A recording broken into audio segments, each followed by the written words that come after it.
evening, friends of the Inner Sanctum. Now, come in, won't you?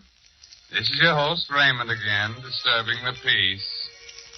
Say, have you ever had the screaming meanies? Did you ever get an attack of the yelling and wailing jitters? You walk in your sleep? You ever wake in the middle of the night shrieking at the top of your lungs? Oh, you do? Well, you must be an awfully hard person to live with.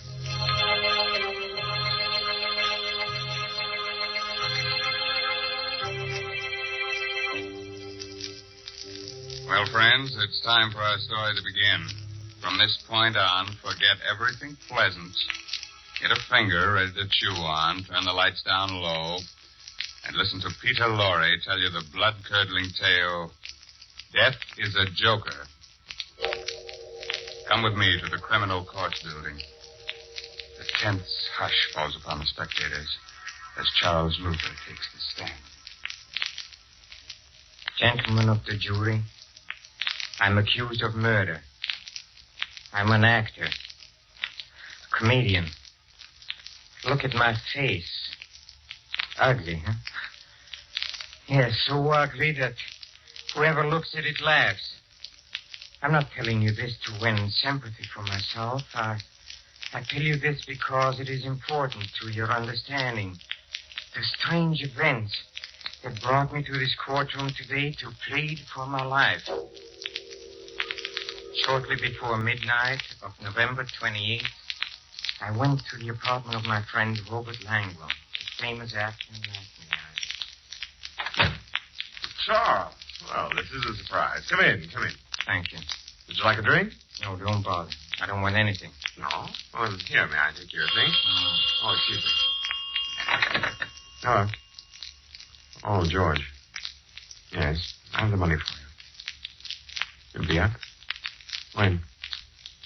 20 minutes? Yes. Bye. George Gelvin. You know him, Charles?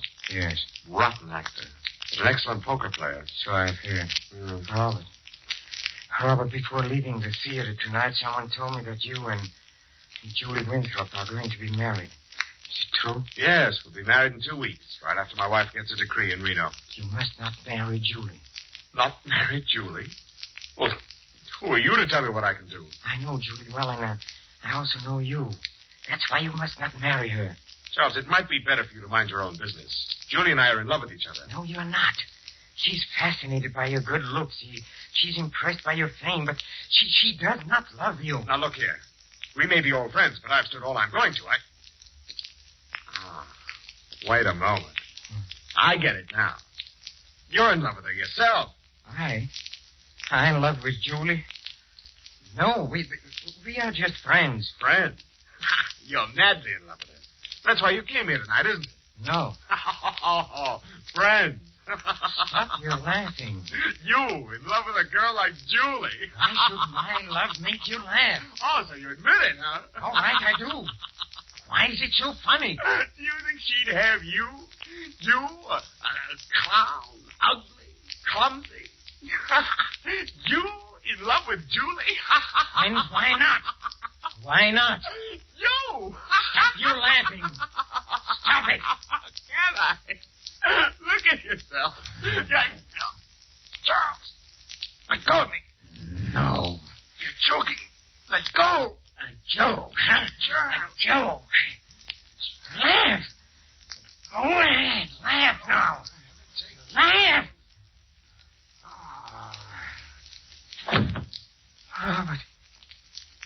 Robert. I didn't mean it. Robert. Lord, what have I done?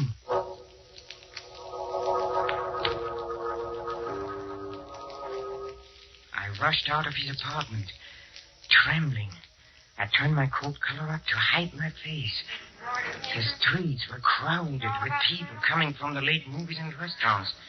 I tried to make myself act naturally, but it was impossible. Everyone I saw, every pair of eyes that looked at me, seemed to accuse me of my crime. I stopped, waited for the light to change. Paper, mister. Morning paper. Read about the Reynolds execution. Here, let me have one. There you are. I didn't know Reynolds was to be executed tonight. They burned him. Well, he deserved it. Murdering his friend like he did. Oh, wait a minute, mister. You forgot your chain. Never mind. I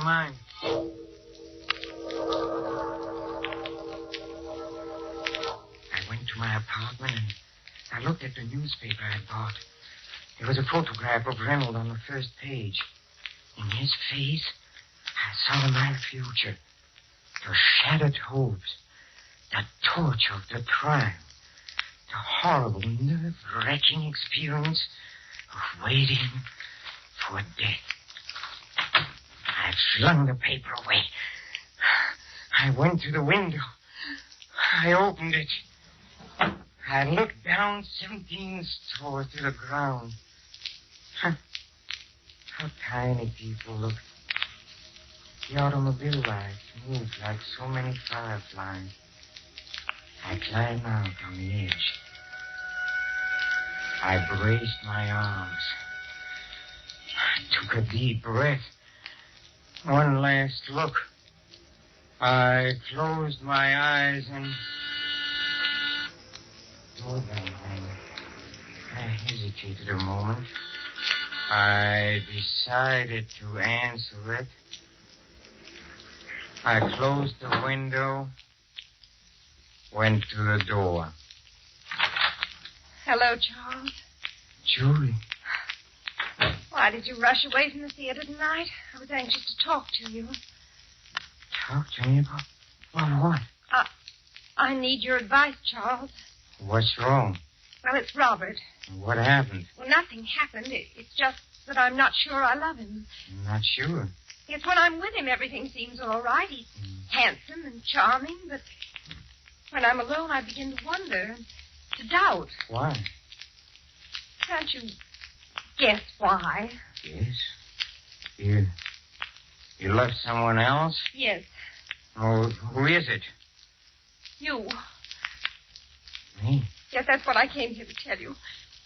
That's why I don't want to marry him. Me? Yes, I would have told you before, but I was so afraid of making a fool of myself. Didn't seem to care. I didn't care. Julie, this is crazy. I loved you from the moment I saw you. You love me? Yes. But, darling, why didn't you tell me? Tell you? How could I? You're so young, so beautiful. And I, look at me. Ugly, clumsy. How could I speak to you? Oh, doctor. How you look means nothing to me. Nothing? Of course not, darling. How lucky we are we found out in time. Time? In time? Oh, merciful heavens. What a joke. What a joke. Charles, what's wrong? What There's a tears joke. streaming down your face. Charles, you're hysterical. Now stop it. Stop it. Stop it. Julia. Something you must know. Yes, Tonight I committed a murder. Murder? What are you talking about? I killed Robert. Killed Rob. Oh, out of your mind. You don't know what you're saying. It is true. I went to his apartment and we quarreled and I killed him. Oh, no. You told me a moment ago that you loved me. Do you still love me? Yes, Charles. And tell me what you do, Julie. Help me. I can't think. I don't know where to turn, but what can I do, Julie? What can I do?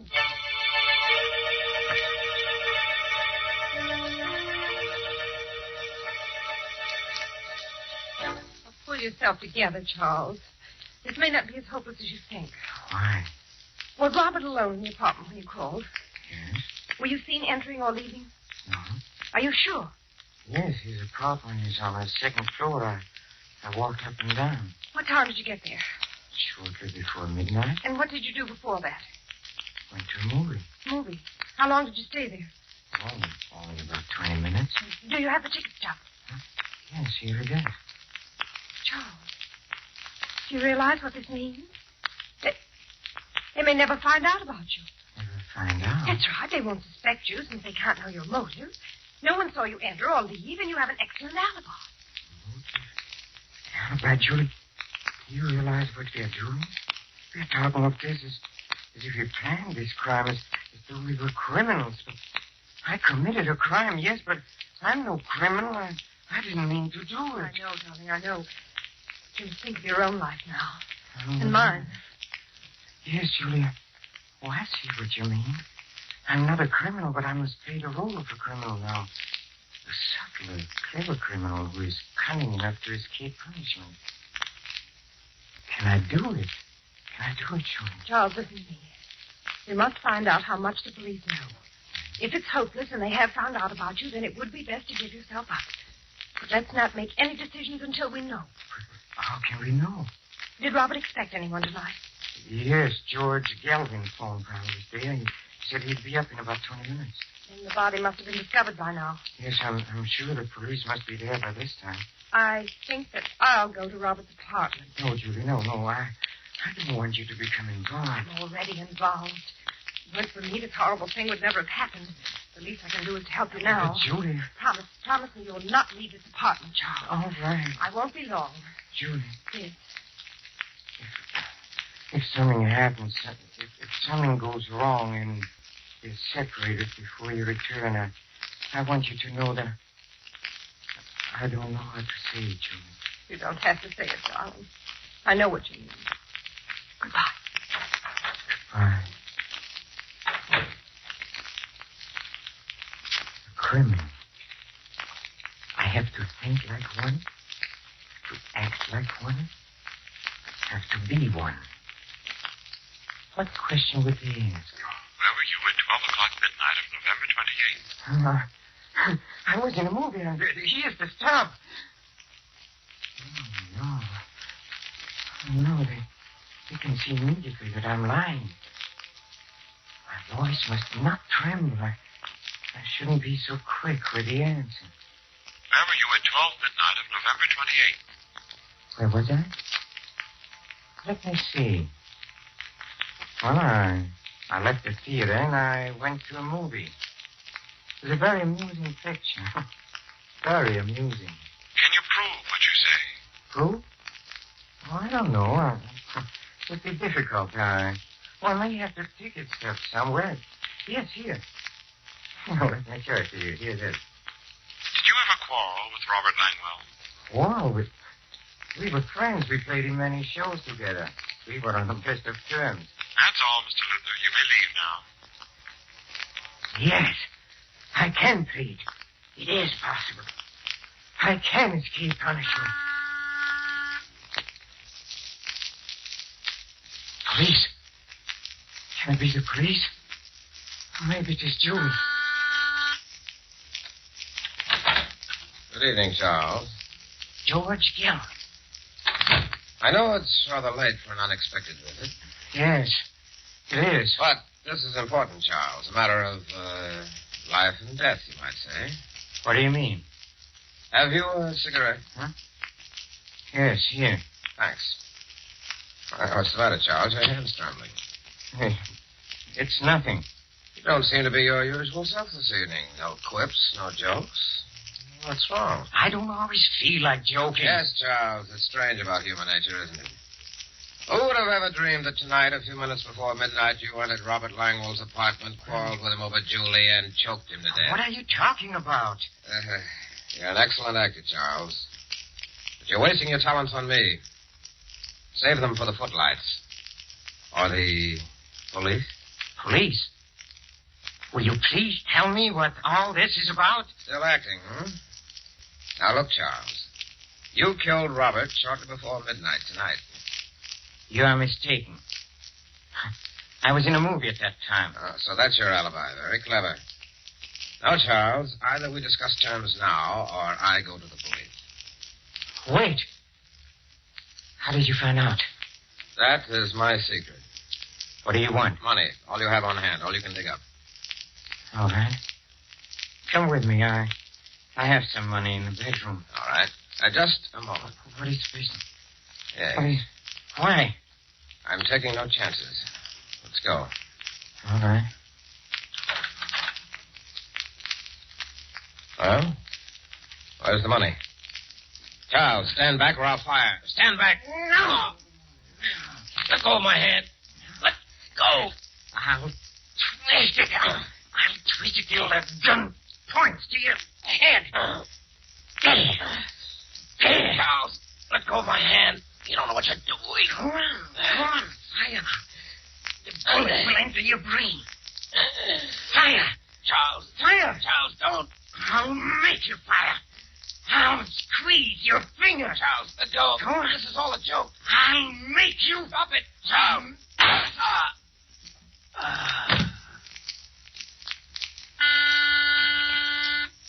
Just a second. Just a second. Charles. Darling, there's nothing more to worry about. Everything's all right now. We can be married and go on living and never fear anything. What makes you say that? Darling, you didn't commit a crime at all. What do you mean? Robert's alive. Alive? Yes, he's downstairs now paying the taxi. Robert? He's alive? Yes, I spoke to him about the marriage, and he was wonderful about the whole thing. Darling, aren't you happy? Our worries are all over. You can smile and be gay. That must be Robert now. Hello, Charles. Robert, I thought you were... Well, I'm not. But how did you... You see, I fainted. George Gelvin came in and brought me to. George Galvin. Did you tell George Galvin what happened? Yes, I did. Look here, Charles. As I told Julie, I'm willing to forget the whole thing if you are. Forget? Forget? Yes. It might have ended tragically, you know, but thinking it over, I realize I'm as much to blame as you are. So if you're willing to shake hands. Shake hands? There now, darling. There's nothing more to worry about. I feel so happy I could... Charles, what's the matter with you? It's nothing. It's nothing. It's nothing.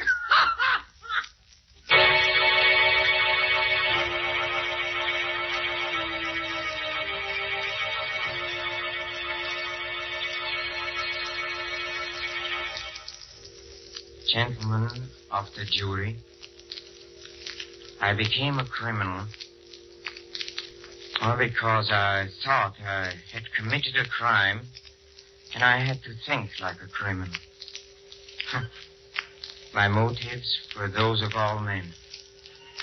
I wanted happiness and wanted marriage to the woman I loved.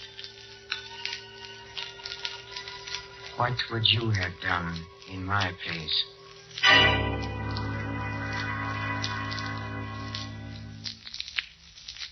And I still think I know that guy.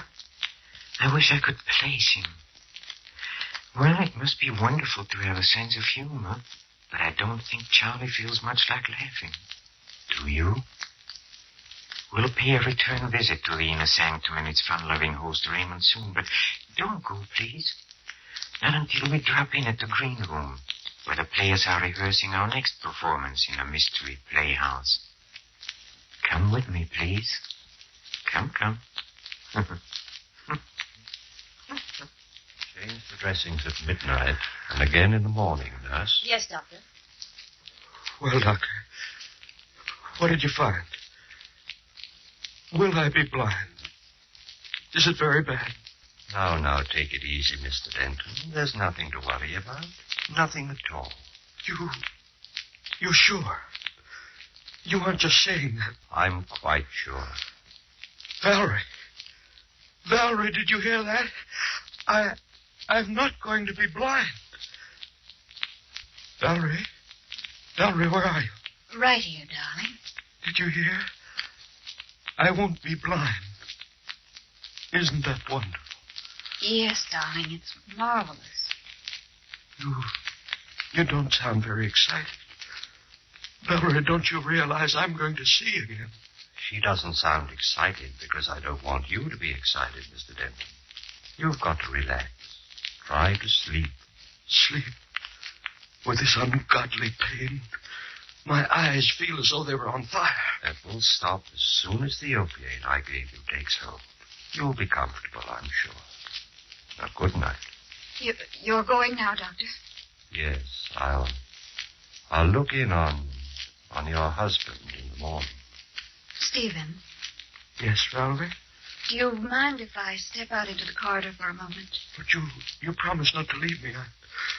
I'm afraid, Valerie. Everything's so dark. The nurse will be here, dear, if you want anything. I just want to ask Dr. Wade some questions. Questions? But he's already told us. Yes, Stephen, I know.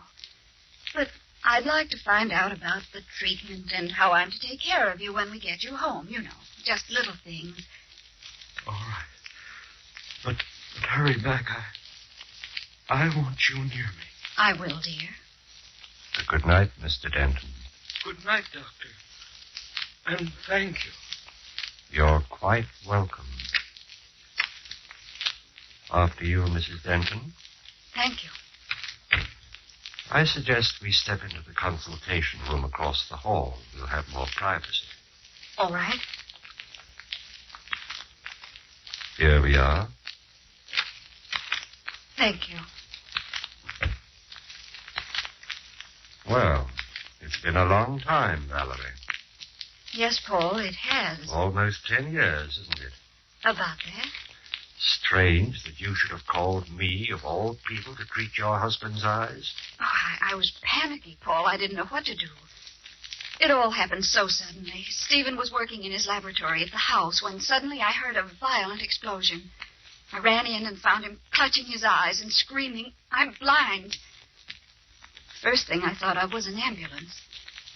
Then you. Why didn't you think of me 10 years ago? That's not fair, Paul. Was it fair to turn your back on me and then to marry a man almost twice your age? Paul, please, why bring up ancient history? Isn't ancient history to me? I've never forgotten you. Paul, about Stephen's eyes. What about them? I have a feeling that you weren't telling him the truth. You're right. Oh, you mean he's not going to regain his sight? He's going to be blind? Oh, Paul. You don't expect me to be terribly concerned, do you, Valerie? After all, he did take you away from me. Don't be vindictive, Paul. It wasn't Stephen's fault. He didn't even know of your existence. And you never told him that we were on the point of being married. No, never. It's rather ironic that we should meet again at the bedside of my rival, your husband, a man who may forever walk in darkness. Don't say that, Paul. It's horrible. But unfortunately true. A moment ago, you told me not to be vindictive. I'm not, really. But if I were, I could have my fill of vengeance if I told him about us. And then told him that he'll be blind forever. You wouldn't, Paul. Or I might take another form of revenge. I could tell you that an operation is called for. A very delicate operation. Are you trying to say that there might be a chance? Yes. But supposing I refuse to perform the operation? Paul, you're joking. You can't mean that. Perhaps not. But you call me vindictive. Suppose I operate and my scalpel slips. What if he dies? That would be murder. You're not a murderer, Paul. You wouldn't risk your professional reputation. Why must you torment me this way? You really love him, don't you? Yes, I do. Then forget the things that I've been saying. I want you to think of me as a friend. I want you to trust me. I do trust you, Paul. Thank you. Now as to the possibility of surgery. Here is the situation. The transparent film over your husband's eyes, the corneas, were burned and torn by the explosion. They've been so damaged that blindness will result, even though the eyes heal. But you think an operation would cure that? Possibly, although it's a very delicate job. The injured cornea must be peeled away and replaced by a fresh, healthy one. Where can you get healthy corneas? From the eyes of the dead. Oh. It isn't quite as horrible as it sounds, Valerie. You know, dying people often will their eyes for just this purpose. We maintain what we call a corneal bank. It's much the same as a blood bank, only but there's this difference. Corneal tissue can't be stored more than 48 hours. It must be fresh, or it's no good. You have some available in the bank? No, that's the trouble. I'm afraid we haven't. But there's got to be some, Paul. I don't know where, Valerie. Unless... Unless what? I was just thinking. Last night, one of the interns asked me to look at a charity case that puzzled him. The patient is a Hindu or a Persian named Chandra. He lives in a dirty little shack near the waterfront. Yes, Paul. I stopped by and examined him. I found him in incurable condition. There's no way to save him. He won't live more than a day or two. But his eyes are healthy. You mean you think he might... I don't know. You'd have to have his consent, of course. Take me to him, Paul. I'm sure I can make him understand. Oh, it may not be so easy, Valerie. He's a strange person. A mystic and a spiritualist. Let me try. Just take me to him. All right. We can go there now.